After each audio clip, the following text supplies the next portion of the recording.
Praise God. So atong basahon igsoon dinhi sa libro, no, atong kuhaan kay dam matay saktong oras kini sa libro igsoon diha sa pinadayag, Revelation chapter 20 verse 12, no, ato nga basahon una ingon nga maoy ato ang pundasyon karon sa ato nga diskusyon kaning sa Revelation chapter 20 verse 12. Unsa man igsoon ang nakasulat dinhi, no? Unsa man ang nakasulat sa Revelation chapter 20 verse 5. Nagyon ang pulong sa Ginoo. Praise God. Hallelujah. Chapter 20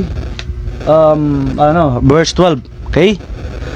Revelation chapter 20 verse 12. Nagyon ang pulong sa Ginoo. Praise God. Ang iyang heading igsoon, alin ko nito sa oras ha. Ang heading na igsoon is ang heading sa Revelation chapter 20 verse 12, ang iyang heading diha ang pagpanghukom nga pagahimuon atubangan sa dakong trono nga maputi. So kini nga gitawag igsoon og chapter sa Revelation chapter 20 naghisgot kini may tungod igsoon sa paghukom. Praise God. Unya unsa man igsoon ang klase sa paghukom dinhi. Praise God, sa adlaw sa katapusan. Tungod kay sa Revelation igsoon diha na igsoon halagi gihinay-hinay, praise God, og hatag sa Ginoo ang mga timailhan sa iya nga duol na sa iyang pagbalik igsoon. Now karon unsa man nga klases paghukom sa ako nang gingon nga ang Dios igsoon, praise God, dun na siya gihatag nga kaluwasan ni adtong mga matinud-anon nga nagsunod sa iyang pulong. Praise God. Unya ang kaluwasan igsoon ni adtong matag usa. Halimbawa ang atong ginikanan naluwas sila, kita usab naluwas. Unya pag dunay parties pamilya nga di maluwas igsoon, praise God, ang kaluwasan sa imong amahan, pwede ba nimo nga ma-avail aron sa kamaluwas? Ang kaluwasan sa imong inahan, pwede ba nimo igsoon nga ma-avail aron ka maluwas? Ang kaluwasan nimo, pwede ba nimo igsoon nga ma-avail aron ka pwede ba ma-avail sa imong ginikanan aron ka maluwas? So mo na ikari ato ang ablihan igsoon kung ang kaluwasan sa imong amahan, sa imong inahan, pwede ba ka nga maluwas? No? Pwede ba sa panahon nga may nakaigsoon nga pag nakita nimo nga sila nangaluwas na, pwede ba ka mangyo nga sa imong amahan o gikanan, pwede ko nimo ikuyog? Oh? Or ang imong ginikanan, halimbawa ang iyang anak naluwas, pwede ba sa mangingon sa iyang anak nga, nak, pwede ko nimo ikuyog nga tos langit? So muna karon igsoon, hallelujah, ang atong hisgutan, praise God, sumala no sa ato ang verse karon diya sa pinadayag chapter 20 verse 12. Okay, salamat din sa atong viewers. Ang Dios magapanalangin. Atong basahon igsoon ang Revelation chapter 20 verse 12. Dayon diha, og nakita ko ang mga patay, mga dagko og mga gagmay nga nagtindog sa atubangan sa trono, og dihay mga basahon nga gipamuklat, usab dihay laing basahon nga gipamuklat nga mao ang basahon sa kinabuhi. Ug ang mga patay gipanaghukman pinasikad sa nahisulat diha sa basahon, pinasikad sa ilang mga binuhatan. Unsa di ko nigsoon sa bersikulo 12, dunay klaro kaayo igsuon nga gipahayag diha igsuon kung unsa sa unsang pamaagi igsuon hukman ang tao.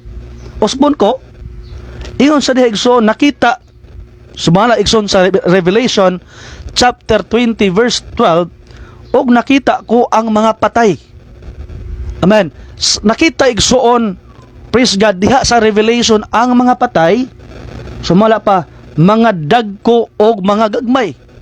Muna igsuon nga ang atong kaluwasan igsuon, hallelujah, lahi-lahi ni.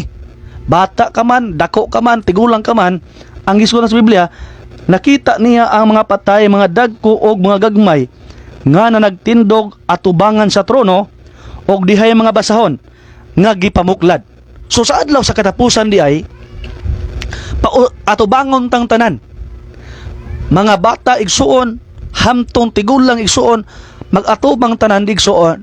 Praise God, aron sa kanabaganing pag-claim, praise God, sa reward sa Ginoo. Ang pangutana karon, naarabay reward igsoon nga reward nga dili gid kaayo sa tuwa. doon na po yung reward nga ikaayo. So nadir igsoon ato sang hisgutan kining gitawag igsoon og reward, no nga reward ba nga everlasting life igsoon,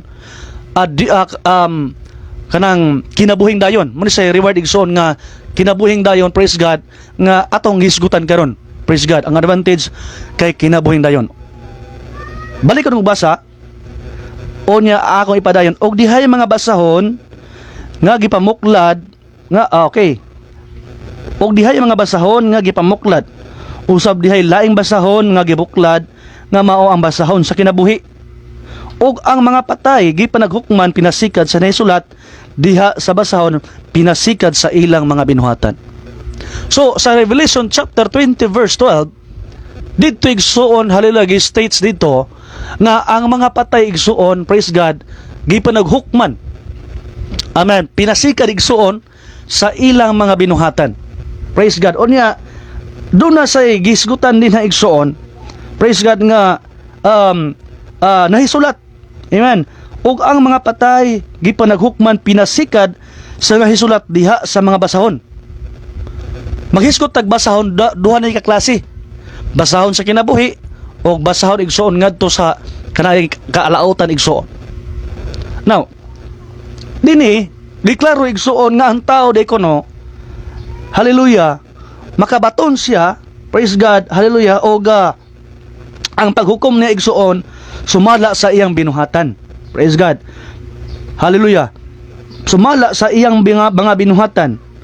O niya sumala pa og ang mga patay gipanaghukman pinasikad sa nisulat diha sa mga basahon pinasikad sa ilang mga binuhatan. So kinahanglan igsuon nga ang kaluwasan di ay, hallelujah, sa adlaw sa katapusan hukman ka, ikaw ug ako, hukman ka dili pinaagis imong pagtuo lang, kundili pinaagi igsuon sa imong buhat, praise God. Nga naman ang buhat igsuon mo na isay nag-identify nimo, this is an identity igsuon, praise God, kung unsa ka kamatinud-anon ngadto sa Dios, praise God. Dili lamang igsuon kutob lang ngamingon ka nga praise God, mo tuo ko apan way buhat, no, kay sumala unsa man ang sultis bala nga sulatan, patay kuno ang pagtuo kung kini bulag sa binuhatan. So gikinahanglan mga igsuon ang atong pagtuo kauban ang binuhatan igsuon aron kita makabaton sa kaluwasan. Karon gikinahanglan gid ay ang buhat. Okay? Sa Revelation igsoon nakita ngadto sa Revelation nga dunay mga dagko ug mga gagmay nga nag-atubang ngadto sa trono. Unya sa ilang pag-atubang sa trono igsoon ang ilang gihulat dito ang hukom sa Ginoo. Karon ang pangutana, praise God, kay hukuman sa Ginoo ang ilang gipaabot, hallelujah, doon na ba siya assurance? Ang matag usa dito, doon na ba siya assurance nga makabaton sa kaluwasan? Ano muna ipangutan na karon? Katong naa dito igsuon, praise God, sa Revelation nga ang mga dagko, mga gagmay nga mga nangamatay igsuon, praise God, gipanaghukman igsuon na nag-atubang nga sa trono, nagpaabot sa hukom. Ang pangutana, katuba silang tanan, maluwas ba? Katuba silang tanan, no need na ba igsoon, hallelujah, nga iagi pagdaghang proseso aron maluwas? So klaro igsoon ang balaang kasulatan diha sa Revelation chapter 20 verse 12 nga nag-ingon diha ang pulong sa Ginoo nga ang mga tao igsoon dagko ug gagmay igsoon hukman sila pinasikad sa ilang mga binuhatan. Praise God. So kinahanglan day ka, praise God, og buhat aron ka makabaton sa kaluwasan. Kinahanglan da igsoon ang imo nga response, no, aron ka makabaton sa kaluwasan. Nga naman ang tao diay higala igsoon nga way pagtuo, unya mabuhat siya, di ba maluwas? Ang Dios ra na sayda na.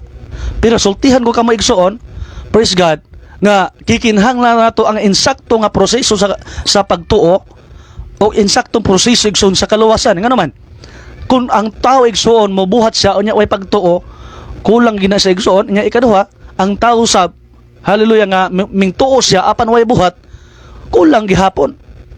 Kaya ang sultis bala ang kasulatan, patay ang pagtuo kung kini bulag sa binuhatan.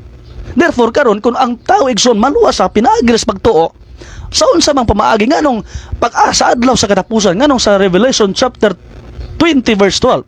Nga nang hukman pa man ang Dios ang tao igsoon pinasikat sa ilang mga buhat kung ang tao maluwas na pinagis pagtuo. Amen. Kay kidigsoon naghiskot ni siya og future tense. Ang Revelation chapter 20 verse 12 naghiskot kini sa future. O malabot pa lang, dili na sa igsoon nga karon. Dili na sa igsoon sa atong past kundi future tense ni sa igsoon. Naghisgot ang Revelation sa future tense. Masabot igsoon unsay mahitabo ugma puhon. Unsa man igsoon ang mahitabo sa tao ugma puhon. Praise God. Masabot igsoon kani ang Revelation man God is gihimo kini aron maghatag nato og information aron ang mga katawhan sa Ginoo mahimong ma-aware igsoon sa kamatuoran. Kinahanglan igsoon nga mapreparar sila pinaagis kamatuoran nga nasulat sa balaang kasulatan. No? So karon ang pangutana diha, ang tao, praise God, nga mutuo siya, enough na ba ang pagtuo?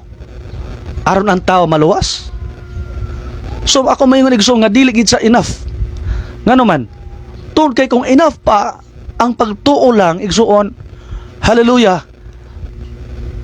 Dili unta igsoon diha sa Revelation giingon nga ang tao hukman pinaagi sa ilang pagtuo lang.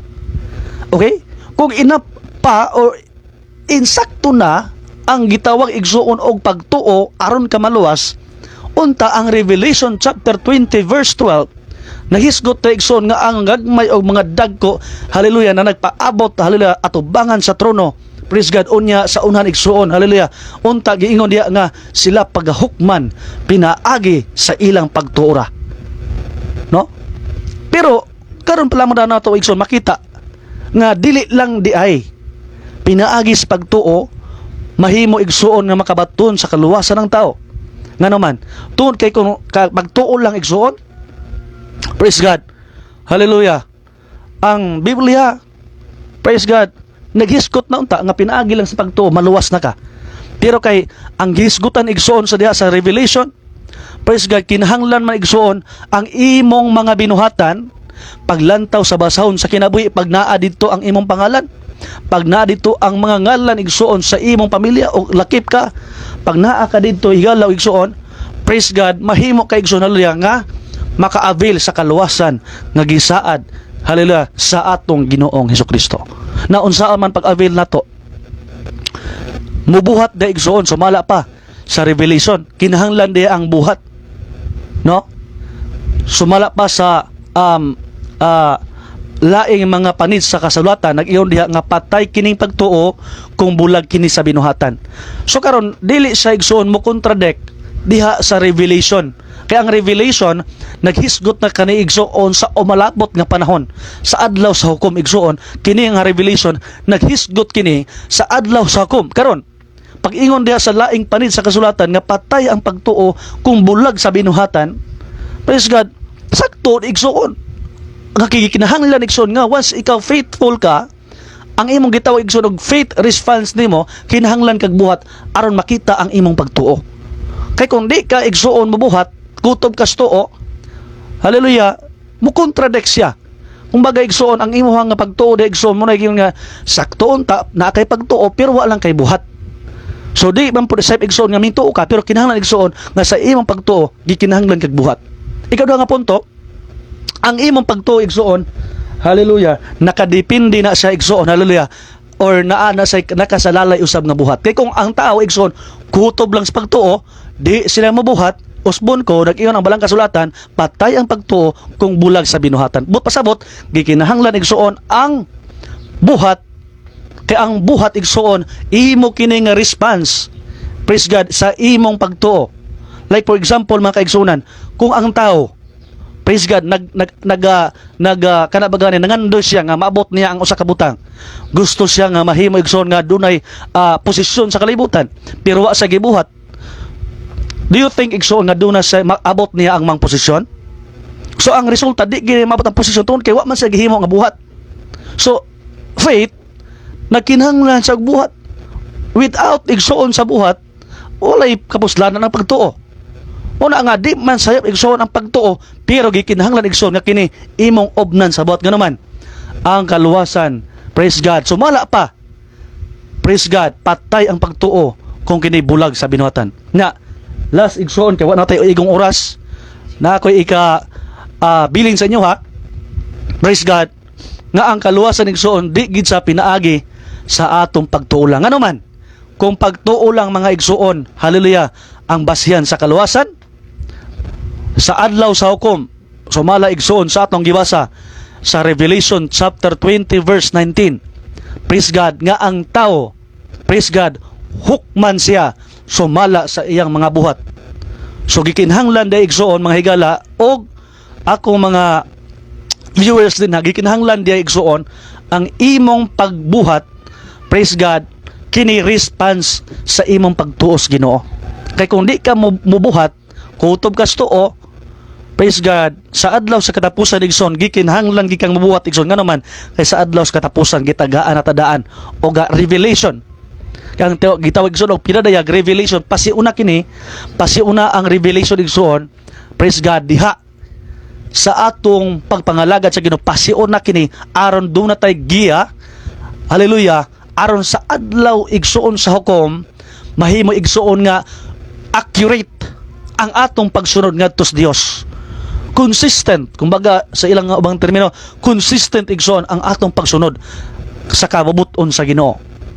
Now, so dili di kinahanglan igsuon nga tuo lang ka, luwas na ka. Sumala igsuon sa atong gigamit nga bersikulo, praise God, dito sa adlaw sa katapusan, nakita dito sa Revelation igsoon nga mga dagko, mga gagmay nga mga nangamatay igsoon, nabanhaw sila sa ilang pagkabanhaw, ang mga dagko o mga gagmay igsoon, hallelujah, na nag-atubang sa trono. Unya, sa ilang pag-atubang sa trono, ang ilang gipaabot igsoon, praise God, katong hukom. O ang hukom igsoon, nga gisgutan igsoon, praise God, hallelujah, pinasikad sa imong mga buhat. Unya ka na igsoon, katong dili ko no makita igsoon sa basahon sa kinabuhi, praise God, maoto sa igsoon ang away kapusla, wala say lugar igsoon ngadto sa kaluwasan. So ang basahon sa kinabuhi, pag sumala pa sa Biblia, pag naa ka igsoon na lista ang imong pangalan sa basahon sa kinabuhi, praise God, ang imong kaluwasan igsoon do na kay kasiguraduhan. Pero unsaon igsoon, hallelujah, ma-assure nato nga kita makabaton sa kaluwasan. Unya maapil igsoon ang atong pangalan diha sa basahon sa kinabuhi. Sumala igsoon, balikan ko, Revelation chapter 20 verse 12, nag-inda igsoon nga ang mga dagko nga mga daggagmay igsoon na nag-atubang sa trono, na nagpaabot sa hukom sa Ginoo, unya ang hukom sa Ginoo sumala sa ilang mga binuhatan. So karon ang imong mama, ang imong papa, praise God, halimbawa naluwas ang imong gilikanan, ikaw wa, pwede ba kang mohangyo sa imong gilikanan nga pwede ba ko makabaton sa kaluwasan? Pwede ba na ako ma-avail ang kaluwasan ngayon naabot? So tubag di nga naman, kay kung basihan pa igsuon, kung basihan nato ang Revelation chapter 20 verse 12, naaman tay binuhatan nga sundon. Ang binuhatan sa imong amahan, ang binuhatan sa imong inhan, ang binuhatan nimo lahi mong binuhatan.